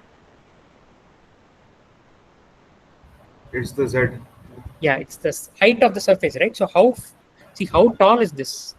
For example, if I want to find out at say 5, 5, I need to climb up, right? Or I need to vertically shoot up and find out how high it is. So it's the height, but not just the height. It could be the negative height also if the surface dips below the xy plane. So I hope this is clear to you, right? Geometry. So what are you doing when you want to extract contours is you are slicing these parallel to the xy plane. So at each point, depending on where you slice, at what height you slice, the value of the function is going to change. So I can better represent this as f of xy is 1, f of xy is 2. Each one will correspond to a different height, different slice. Okay, and each of these is called a contour. So you can actually visualize contours of functions of two variables on the xy plane. So let's do that now. So I am visualizing the contours of this function. So let me draw a couple of them. So this is okay. So let me also. So are these concentric circles? Yeah, these are concentric circles. So what is the value of? So I'll first write down the equation of the circle. So x square plus y square equal to 1 is the blue one. I hope you will remember that. Okay. Yes, sir. It's understandable. 1 square is the radius. Na? Okay, and this is 2. Okay, now, or maybe let's make this 4 so that it follows it's neatly an integer point. Okay. So there are these 2. So what is the value of the function at any point on this green curve? What I'm asking is, what is the value of f of x comma y on any point on the green curve? 2. 4, no, sir. Sorry, yeah, sorry. 4, right? Correct. 2, what? Yeah, 4, right? So on the blue curve, it is 1. So this is what we mean by level curves. So we have cut it at the level z equal to 4 or f of x comma y equal to 4. You can also refer to this as f of x comma. This is in fact more general. So the green color curve corresponds to f of x comma y equal to 4. The blue color contour or level curve corresponds to f of x comma equal to 1. Okay, I hope this is clear. So you can actually visualize all kinds of fancy functions and their contours. So you can maybe, this one thing which I like a lot is sin x into cos y or cos x into sin y. Their contours are very nice actually. Say sin x into cos y. So if you, so 0.3, let's say. So 0.3 is a level curve, right? So this is how it looks for sin x into cos y. Something else. So you'll notice that these are not circles, but these nice, very this makes a very good pattern. Okay, so this is why do they make this pattern? You can visualize the 3D plot, right? So what is sin x into cos y? It looks something like this. Okay, so you look at it from above. I hope, right? So this is what is happening. Ridges and valleys. Sir, it's so beautiful, sir. Yeah. So that is these are contours. So the reason we are studying contours will become clear when we come to this final point. But until then, we'll have to keep going on. So limits continuity, I'll kind of skip. We'll directly go to partial derivatives and gradients. So you have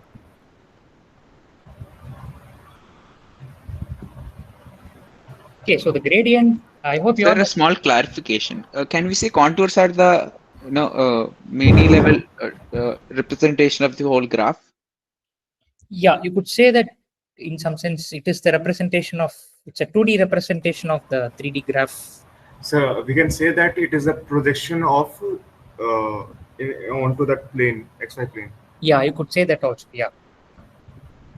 So by the way, sir, do you know any other graphs like this? Not really, but you should. Means it was interesting. Yeah, so you could look up. There are some weird looking graphs, which I remember there was a site where I don't have it bookmarked anywhere, but you should be able to find these online. Okay, so some functions are only like this. So in anything that's periodic, right? So like sin x is periodic. So if you multiply, is there anything that is periodic apart from trigonometric functions? Yeah, maybe. Yeah, this one, float function, periodic. Float function and yeah, it may be hard to plot something like that, but we can try. Yeah, you can just. Partial derivative is not covered, sir. Sorry? Partial derivative is not covered, sir. Partial derivatives are not covered where? No. Please, time is left. There was time. Gradient and this partial derivation. Yeah. We'll finish that. So, sir, one more question, sir. Hello, yeah. Sir. Sir, the concept of contour is only related with the two variable functions, like. Correct. Yeah, you can't visualize anything beyond that. Yeah, sir. So that the contour is related to only two variables. Correct. Yeah, functions of two variables. Thank you. Okay, so partial derivatives, right? So if you have function f of x comma y, so dou f or del f by del x is you can. There is a limit definition, but I am just going to assume that you know all this. So one way to obtain it is keeping. Yes, sir. y constant and differentiating with respect to x, all that, right? So you know all that. So I'm kind of, in the interest of time, I'm going to leave that. So this is the gradient, right? So the gradient is it's a super important concept. I can't stress how important it is. It will come with you throughout the course, throughout the program. Okay, so please take it very seriously. This is the gradient. So gradient is the collection of partial derivatives. So you also have what are called directional derivatives, right? So the directional derivative is, in fact, this partial derivative itself is a directional derivative, right? So you have two directions, which are the x and y directions.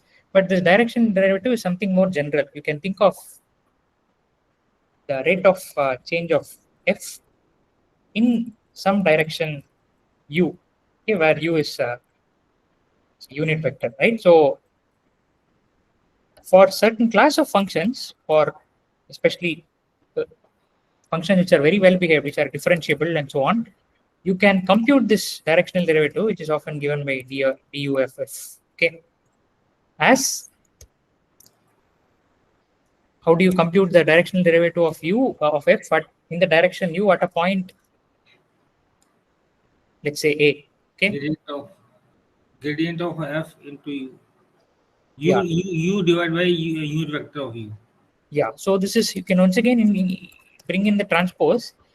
So it's the transpose of gradient with a unit vector in the direction u. It's very important. U has to be the unit vector. Okay, it will not work if u is some vector in that direction. It has to be the unit vector. So if you expand this, what will this look like? So this will be, maybe this is not so clear. So I'll just,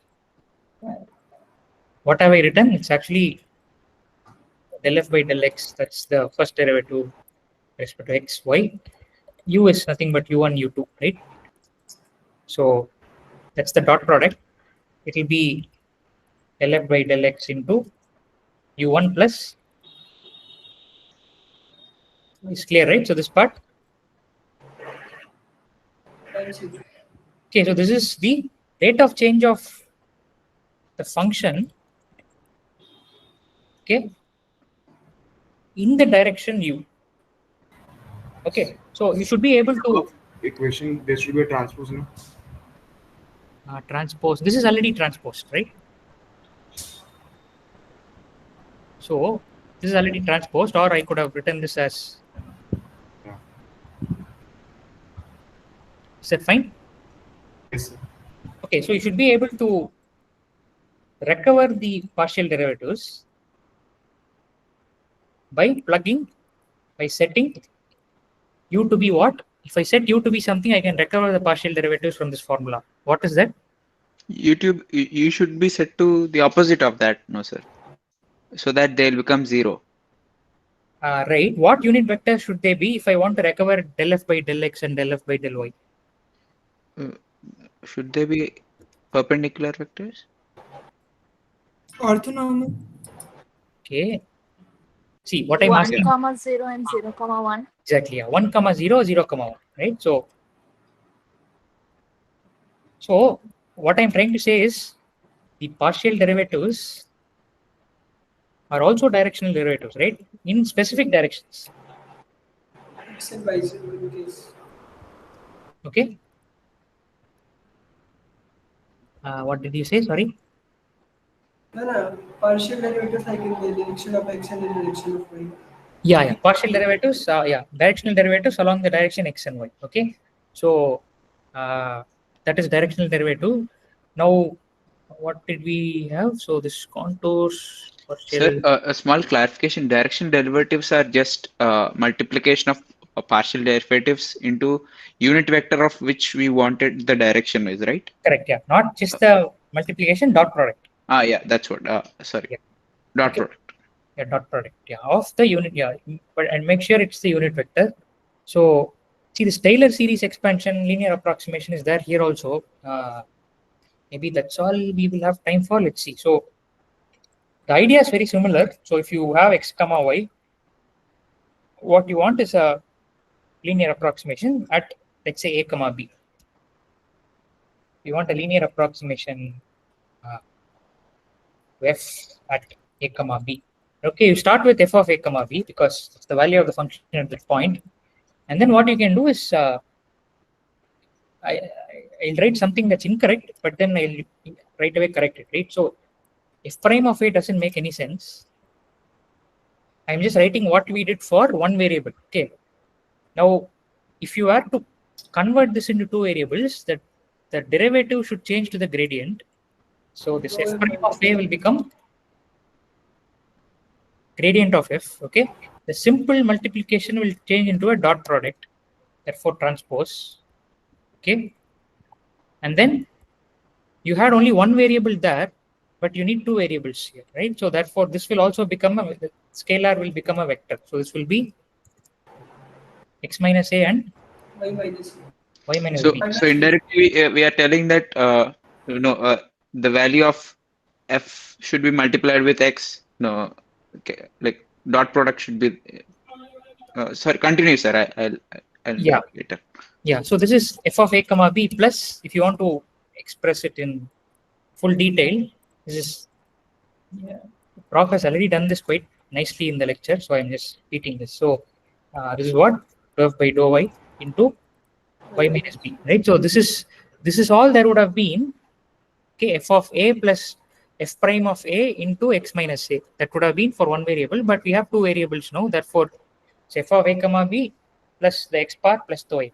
Okay, that's the linear approximation. Now you can also, some cases you might want to do the quadratic or the second order approximation. So that would be what? You just start with this. Okay, it's perhaps easier to start with this. And then you have to do the Hessian. So there's this thing called Hessian, right, which we saw. So for that, it's better to represent this as a vector. Then I started off with x minus a, y minus b. But anyway, so it should be a row vector, right? So this will be x minus a, y minus b into the Hessian matrix, okay? Into and then a 1 by 2. So what does this resemble? This should resemble your half into f double prime of a into x minus a, right? So remember, for single variable you had half into f double prime of a into x minus a. In the case of two variables, what will happen is the half will be the same. X minus a will become the vector. It will take two places, right? So there will be a one vector on the left and one vector on the right, and in between you will have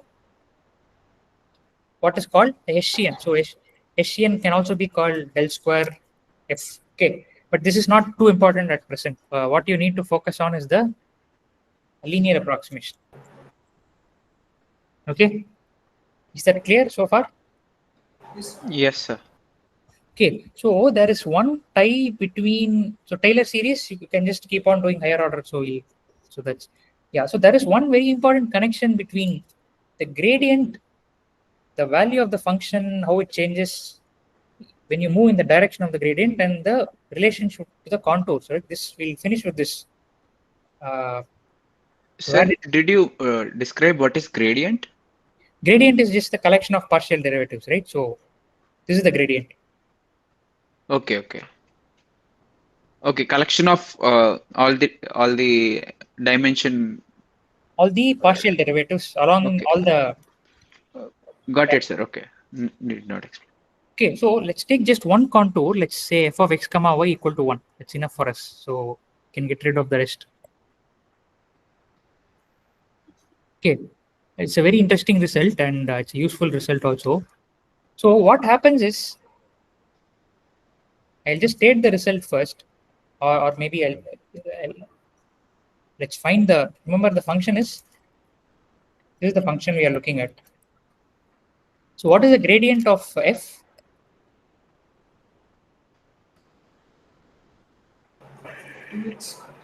2x and 2y, sir. Yes, sir. So what is the gradient of f at the point, say 1 by root 2 comma 1 by root 2? 2 by root 2 comma root 2. 1 second, I'll just write it down. So this is the gradient at the point.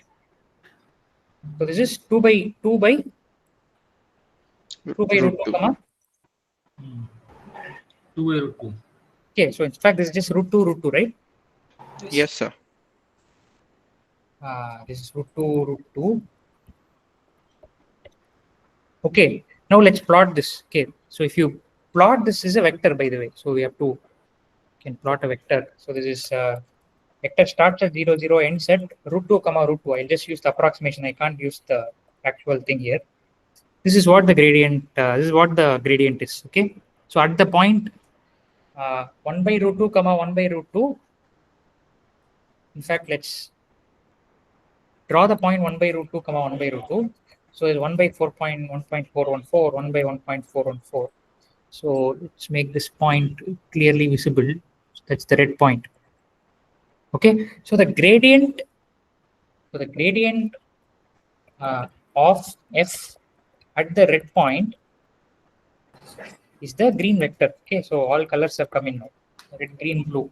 So is this clear what I have drawn so far? Yes. Okay, now what can you say about but in the figure is not showing, figure is showing 1. What is it showing? So, yeah, but is how to represent the vector? Oh, this is magnitude is not shown by the vector. Magnitude of this vector not shown, sir. What is not shown? Sorry, I am not getting it. No, is vector direction is shown by the magnitude of this vector, of this gradient. Magnitude of gradient. Root 2, where the root 2 point are there? Root 2 and root 2. Root 2 and root 2 is sitting somewhere here. Okay, yes, okay, thank you. Right, 1.414, comma 1.414 approximately. So the most important observation here is that the gradient at a point. Sir, it is on the red dot, right? Sir, root 2. No, root 2 is, that is 1 by root 2, comma 1 by root. Okay. Sorry. I got it, sir. It is in the direction of that. Can we say that? Root 2 is in the direction of green vector. Yeah. Okay. So the gradient at a point on the contour is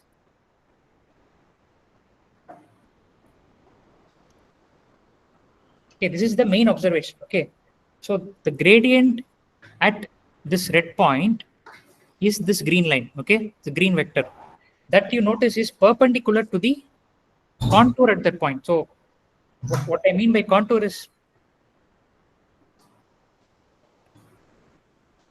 tangent to the contour, right? I hope you get this. So do you see that the gradient green vector is perpendicular to the tangent that you draw to the contour at that point? Are you able to see that? Yes. Okay, so this is actually, you can see why this has to happen if you look at f of the linear approximation, right? So f of x comma y is approximately the same as f of a comma b plus gradient of f at a comma b transpose x minus y minus b, right? So this alone, I should not have used xy anyway. So now notice that if you move along the circle in a small direction, okay, so sorry, by a small distance along the circle, what will happen to f of x comma y? So this is a comma b is the red point, okay. If you move by a small distance along the circle starting from the red point, what will happen to f of x comma y?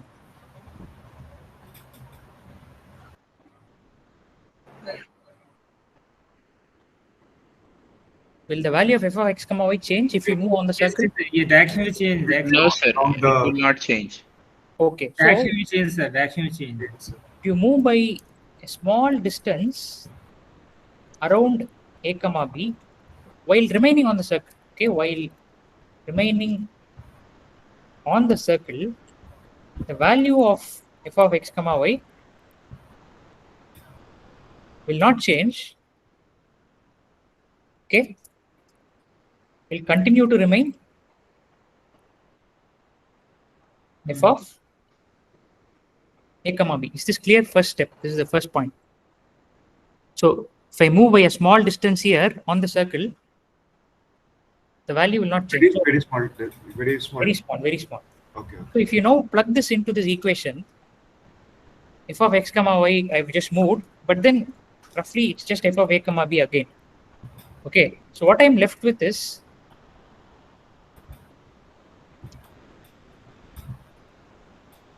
what does this say? This says that the gradient at the point a comma b, which is this green line, is perpendicular to that small vector that you moved, that small distance you moved, right? That's actually a vector, x minus a, y minus b. Remember that x minus a, y minus b is what? X comma y minus a comma b. What did we study? The difference of two vectors is the line joining them, right? So this vector is actually something parallel to the tangent.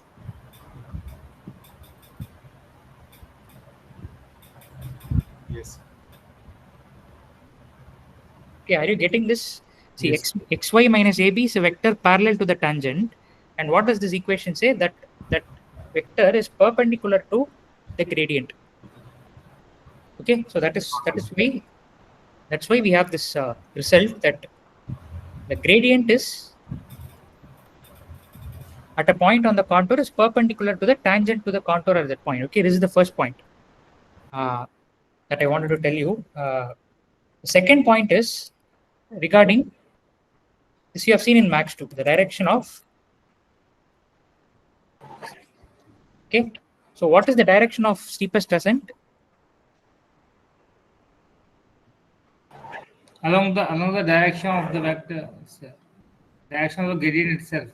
Along the direction of the gradient. Okay, this also comes from this. Okay, so you can ask this question: if I move by some distance away from a comma b, okay, this is how the function's value will change.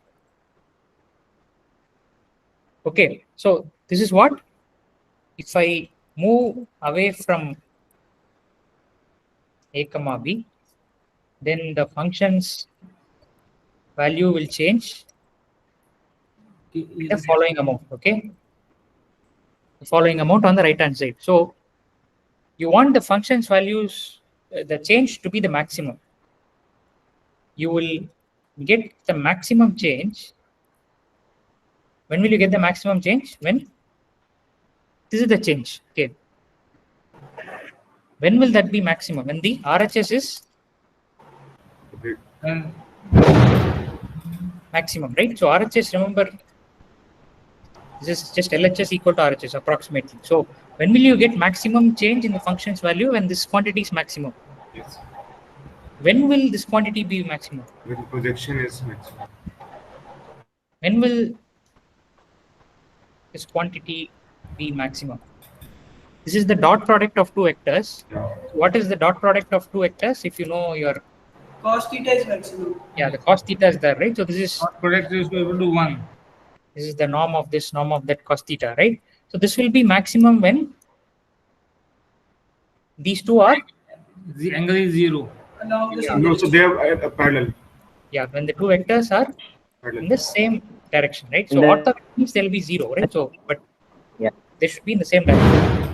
Okay, not even anti-parallel, right? So same direction. So meaning the angle between them has to be 0. Okay, so that is why we say that if you move in the direction of the gradient, okay, if you move in the direction of the gradient, that is when the function's value will increase the maximum. So if you go back to this diagram, so if you are at 1 by root 2 comma 1 by root 2 or a comma b, where should you move so that the function's value will increase the maximum?